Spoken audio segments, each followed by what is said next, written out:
Hello friends, welcome to my YouTube channel. आप सब लोगों का स्वागत है। We are discussing about the current electricity. हमने कुछ टॉपिक्स को किया है, अब हम बहुत तेजी से आगे बढ़ रहे हैं अपने टॉपिक्स को, नेक्स्ट टॉपिक को लेकर चलते हैं। But before going to the next topic, subscribe my YouTube channel, like and share the video and also press the bell icon to get the early notification. देखिए, साथ साथ आप लोग ध्यान रखिए कि किस तरीके से हमको करना है। चैप्टर बहुत इजी है, बस थोड़ा सा अटेंशन पे करें, थोड़ी सी कंसंट्रेशन दें, आपका जो मोटिव है वो क्लियर हो जाएगा। हमने बात की थी ओम्स लॉ की। ओम्स लॉ की बात करी थी। ओम्स लॉ के अकॉर्डिंग क्या था? If the physical parameters like temperature, pressure and humidity, मतलब ऐसे फैक्टर्स जो कि रेजिस्टेंस को अफेक्ट करते हों, अगर वो कांस्टेंट रहें, then the ratio of potential difference applied across the conductor to the current flowing in it always remains constant. तो हम कह सकते हैं V upon I is equal to constant, this is called capital R according to the relation V is equal to IR। अगर हमसे सिंपली कोई ये पूछता है कि what is Ohm's law, Ohm's law V is equal to IR नहीं है। मैंने आपको पहले ये बताया था ओम्स लॉ क्या है। ओम्स लॉ है कि ratio of potential difference to the current flowing in it always remains constant. जब हम कोई चीज डिफाइन करते हैं तो उस टर्म को प्रॉपर्ली डिफाइन कर लेना चाहिए। अब जो ग्राफ रिप्रेजेंट हुआ था, तो ग्राफ के अकॉर्डिंग क्या था कि उसके अंदर V और I में जब हम ग्राफ ड्रॉ करते हैं तो V कहते straight line. Straight line always starts from origin, inclined at a certain angle with the V axis और X एक्सिस। तो इसमें हमेशा ध्यान रखिए, कोई भी straight line except this straight line is not included in Ohm's law. अब हम बात करते हैं deduction of Ohm's law on the basis of drift velocity और on the basis of free electron model. क्या करेंगे? नेक्स्ट टॉपिक लेके चलेंगे। बहुत ज्यादा फिजिकल नहीं है, हमें इसी रिलेशन को फाइंड आउट करना है। Deduction of Ohm's law by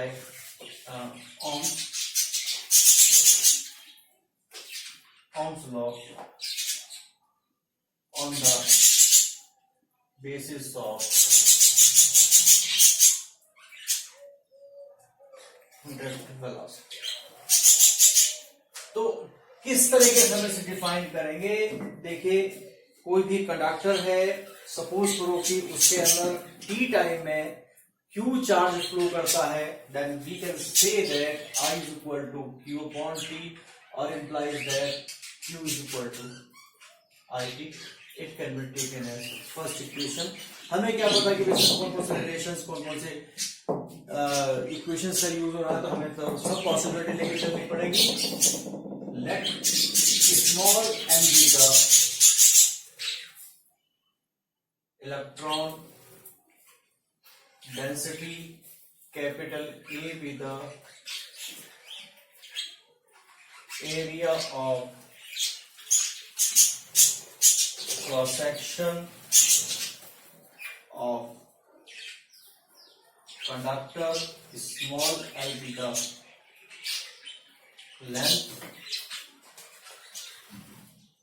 then I is equal to NEA VD, or where VD is called drift velocity of electrons. Drift velocity of electrons, this can be taken as second equation। अब क्या मान के चलते हैं? when capital V potential difference is applied across the conductor, तो क्या कह सकते हैं, E is equal to V upon L, this is called electric field, electric field.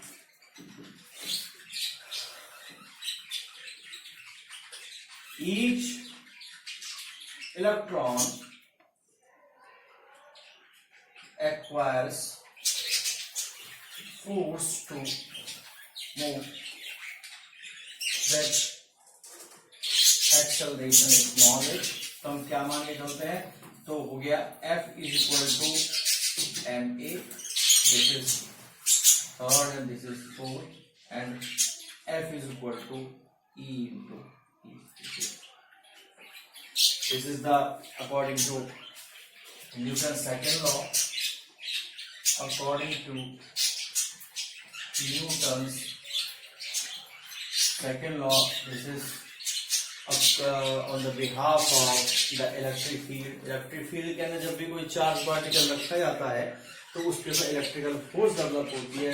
It is according F is equal to small e into capital. वैसे normally क्या होता है, small ई की जगह हम Q का यूज करते हैं, क्योंकि हमारे पास जो फॉर्मूला है इलेक्ट्रिक फील्ड का है force per unit charge. No करिए.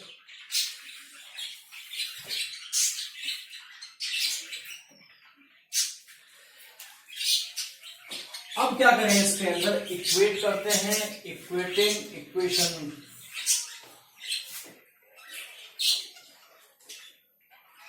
इक्वेटिंग 4 and 5, तो हमें क्या मिलेगा, मास इंटू एक्सेलरेशन E और A is equal to E by m. और इसको हम क्या कह देते हैं, 6 रिलेशन कह देते हैं, क्योंकि अगर हमें इसमें रिक्वायर होगी. चलिए आगे चलते हैं, इसमें थोड़ा थोड़ा करके आगे बढ़ते रहते हैं. बहुत सिंपल है, थोड़ा सा आपको कंसंट्रेट करना पड़ेगा, तो आप कर सकते हैं, ऐसी प्रॉब्लम नहीं आएगी. अब इसके बाद देखिए, late U1, U2, UN be the thermal velocities of electrons and V1, V2, Vn be the new velocities of electrons after time small t. Then the electrons are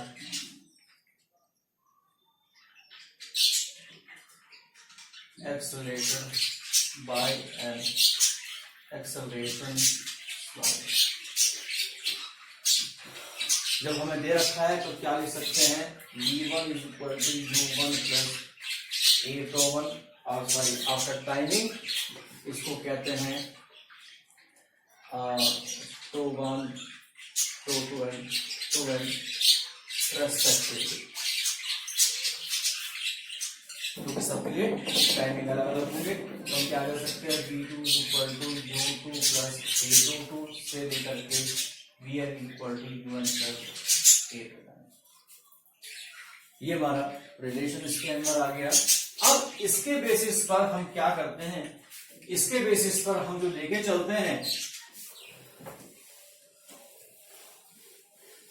क्या होगा, ड्रिफ्ट वेलोसिटी में, drift velocity Vd means mean of all the new velocities V1 plus V2 up to Vn divided by n. जब हम सबको add करेंगे तो U1 plus U2 up to U1 divided by n plus A to 1 to 2 to n divided by n. This is the average thermal velocity of the electrons when no potential difference, no force is applied. Its value is 0. This is A. This is the average time. This is T. Vd तो ये relation है हमारे पास आ गया। अब हमारे पास क्या है कि एक ही रिलेशन है, एक ही वैल्यू रखते हैं, तो d is equal to e tau by m. This is the relation. आप इसको रिलेशन को नोट कर सकते हैं। आगे इसके आगे बढ़ते हैं। तो क्या होगा अगर हम इसको वेक्टर फॉर्म में हम बात करें, इन वेक्टर फॉर्म। आपको पता है कि electron always move in opposite direction of the applied electric field और in opposite direction of the positive charge और in opposite direction of the current. तो ऐसी कंडीशन में क्या कर सकते हैं, V D is equal to minus small e to by m into capital E vector. This is vector form. चलिए आगे बढ़ते हैं इसके अंदर, और it's a very much important relation for the board examinees. तो अब हम देखते हैं E की वैल्यू हमें पता है, v D is equal to E to by m into v upon l and v d is equal to E v by ml into. तो ये रिलेशन है। अब सेकेंड इक्वेशन क्या है, v I is equal to n e a v d। Putting this value in I is equal to n e a v d। तो जब हम इसके अंदर आप नोट कर सकते हैं, इसमें जब हम सब्स्टिट्यूट करेंगे वैल्यू को, तो क्या हमारे पास आएगा, तो I is equal to n e a e v by ml into. तो I इज इक्वल टू क्या हुआ, n e square a 2 by ml into v। और इसको कन्वर्ट करिए, v is equal to ml upon n e square a 2 into. आइए हम बात करते हैं। अब कहने को रिलेशन हमारे पास आ गया, लेकिन प्रॉब्लम ये है कि इसमें से ये अंदर की quantity it should be equal to the resistance. लेकिन क्यों, क्या रीजन है इसको हम रेजिस्टेंस के इक्वल हम लेके चल रहे हैं, क्या रीजन है, कोई ना कोई पर्टिकुलर रीजन तो उसका होना चाहिए। तो रीजन क्या होगा, रीजन देखिए इसके अंदर। पहली चीज, मास and electronic charge of the electron always remains constant. Okay, noted. जब हम बात करते हैं किसी एक पर्टिकुलर मेटल की, जब हम बात करते हैं मेटल की बात हम करेंगे, तो हमारे नंबर ऑफ इलेक्ट्रॉन्स वो कांस्टेंट होंगे। तो कांस्टेंट हो गए, ये भी कांस्टेंट हो गया। जिस लेंथ का, जिस पर्टिकुलर क्रॉस सेक्शन का एक बार हमने वायर कंसीडर किया है, वो कांस्टेंट हो गया। शर्त क्या है, टेम्परेचर चेंज नहीं होना चाहिए। Relaxation time means the average time between the two successive collisions is called relaxation time. जब तक टेम्परेचर चेंज नहीं होगा, जैसे ही टेम्परेचर चेंज होगा, तेजी से इलेक्ट्रॉन्स कोलाइड करने लगेंगे, टेम्परेचर डिक्रीज कर जाएगा। टाइम, रिलैक्सेशन टाइम डिक्रीज करेगा। रिलैक्सेशन टाइम डिक्रीज करने का मतलब डिनोमिनेटर डिक्रीज करेगा, ओवरऑल वैल्यू इंक्रीज कर जाएगी। V is a potential have a constant potentiality, तो उसकी जो वैल्यू है वो कांस्टेंट है। तो वेरिएशन कहां आना है, वेरिएशन आना है, ये फैक्टर इंक्रीज करेगा तो I इंक्रीज करेगा। I इंक्रीज करने का मतलब, सॉरी, I डिक्रीज करेगा, ये फैक्टर इंक्रीज करेगा तो I डिक्रीज करेगा। करंट डिक्रीज कब होती है, when the resistance of the conductor of the body increases, increase करे। तो हम क्या कह सकते हैं, at constant temperature and for particular conductor ml upon n square a 2 is equal to r. This is called constant. एक metal से दूसरे मेटल पर, एक कंडक्टर से दूसरे कंडक्टर की जो वैल्यू वेरी करेगी, तो हम क्या कह सकते हैं, V is equal to R I और V proportional to I। This is Ohm's law. ये हमारा डिडक्शन यहां हो गया। अब रेजिस्टेंस की बात तो हमने देखो यहां कर ली है। अब हम बात करते हैं जे की। जे क्या है, जे है आपका आई अपॉन ए की बात हम करते हैं। देखिए आई अपॉन ए तो उसमें टीचर ने बता चुके हैं आई अपॉन ए। तो इसमें किस तरीके से हमारा रेसिस्टिविटी रेजिस्टेंस चेंज होता है इसके बारे में हम बाद में बात करेंगे, लेकिन आज हमने इसके बारे में थोड़ा सा जिक्र किया है ओम्स लॉ के बारे में। तो थोड़ा सा कहने को बड़ा टॉपिक है, लेकिन बड़ा टॉपिक होने के साथ साथ बहुत टिपिकल नहीं है। एक या दो बार प्रैक्टिस करेंगे, इस स्टेप को ध्यान रखेंगे तो आसानी से इसको आप कवर अप कर सकते हैं। तो हमारा जो नेक्स्ट टॉपिक आता है वो है mobility of the charge carriers. Mobility means movement. Movement किसी भी कंडक्टर के अंदर, जो सॉलिड कंडक्टर्स होते हैं उसके अंदर जो मूवमेंट होती है वो it is only due to the motion of electrons because the positive charges are still stationary because these are the atoms. तो वो एटम्स होते हैं इसलिए वो स्टेशनरी होंगे, इसलिए मूवमेंट जो होगी किसी भी कंडक्टर के अंदर it is only due to, किसकी वजह से होगी, it is only due to the presence of number of electrons की जब हम बात करते हैं। तो अब हम थोड़ा सा एक बहुत आगे बड़े टॉपिक पे नहीं चलते, लेकिन हम चलते हैं थोड़ा सा आगे।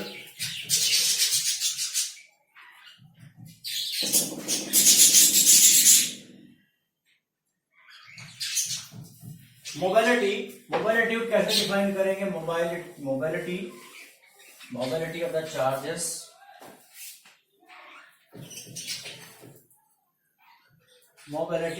Mobility of the charge carriers is defined as the ratio of drift velocity of the charge carriers to the electric field applied on the conductor. It is represented by mu is equal to Vd by E. अभी relation हम पढ़ करके आए हैं, Vd is equal to E2 by M की हम बात करते हैं तो वैल्यू को यहां रखते हैं तो म्यू इज इक्वल टू क्या होगा, जब हम इसको रखेंगे तो क्या बचेगा, E2 by M बचेगा। इसके अंदर अब इसमें जो मोबिलिटी होगी वो देखिए इलेक्ट्रॉनिक चार्ज हो चेंज कहाँ होगा, अगर प्रोटॉन आता है तो प्रोटॉन का मास चेंज होगा, चार्ज तो वही रहता है, रिलैक्सेशन टाइम भी चेंज हो सकता है, लेकिन उस कंडीशन में है अगर इलेक्ट्रोलाइट है तो उस कंडीशन के अंदर मोबिलिटी टेम्परेचर के इंक्रीज करने से बढ़ती है, क्योंकि कंसंट्रेशन डिक्रीज करती है ऑन राइजिंग टेम्परेचर। जितना हम लिक्विड को हम ठंडा करते जाते हैं विस्कोसिटी इंक्रीज करती है, मोबिलिटी डिक्रीज करती है। और सॉलिड्स में जो मेटल्स होते हैं उसमें the current is responsible because of flow of electrons are responsible to conduct the current. तो अब हम क्या कह सकते हैं, इसमें जो चार्ज आएगा वो किसका आएगा, इलेक्ट्रॉन का आएगा, मास किसका आएगा, इलेक्ट्रॉन का आएगा इन केस ऑफ सॉलिड्स और conductors. But in case of semiconductors में क्या होते हैं, जो नंबर ऑफ फ्री इलेक्ट्रॉन्स होते हैं उनकी डेंसिटी फिक्स नहीं होती है, it varies according to the temperature. देखिए दो तरीके के हमारे सेमीकंडक्टर्स होते हैं, intrinsic type and extrinsic type. Intrinsic type वे होते हैं जिनकी जो प्योर स्टेट के अंदर यूज किया जाता है सिलिकॉन एंड जर्मेनियम। जो एक्सट्रिंसिक होते हैं उसके अंदर हम बाहर से डॉप करते हैं जिससे उनकी जो कंडक्टिविटी है वो इंक्रीज कर जाए, लेकिन हम बात नहीं करेंगे उसके बारे में, क्योंकि वेरिएशन क्यों होता है एट एब्सोल्यूट 0 केल्विन और एब्सोल्यूट 0 जो टेम्परेचर जो एब्सोल्यूट 0 टेम्परेचर पर जो कोई भी इलेक्ट्रॉन फ्री नहीं होता, they behave like a insulator. अगर उसके अंदर नंबर ऑफ फ्री इलेक्ट्रॉन्स की वैल्यू फिक्स होती तो इसका मतलब कंडक्टिविटी में उसके फर्क नहीं पड़ता, लेकिन यहाँ तो कंडक्टिविटी में फर्क पड़ गया। जैसे जैसे टेम्परेचर राइज करते जाएंगे इलेक्ट्रॉन फ्रीज हो जाएंगे कोवेलेंट बॉन्ड के ब्रेक होने से। तो इसका मतलब है वहां पे जो करंट फ्लो करती है it is due to the electrons as well as holes. Holes are the positive charge जहां से इलेक्ट्रॉन रिप्लेस होते हैं। तो यहां हम इससे कह सकते हैं मोबिलिटी को हम इससे डिफाइन कर सकते हैं और यही हमारा रिलेशन है। थोड़ा सा टॉपिक्स आपको बताएगा, नेक्स्ट टॉपिक को नेक्स्ट वीडियो में लेके चलेंगे। आपको वीडियो कैसी लगी इस बारे में कमेंट बॉक्स में जरूर बताएं, लाइक जरूर करें, शेयर जरूर करें और सब्सक्राइब जरूर करें, जिससे कि मुझे भी आगे प्रमोशन मिल सके। नेक्स्ट वीडियो में मिलते हैं। इतने हम नेक्स्ट वीडियो लेकर के आए, इतने आप जो है इसको रिवाइज करिए, कोई है उसके बारे में पूछिए, हंसते रहिए, मुस्कुराते रहिए, खुश रहिए। Thank you for watching.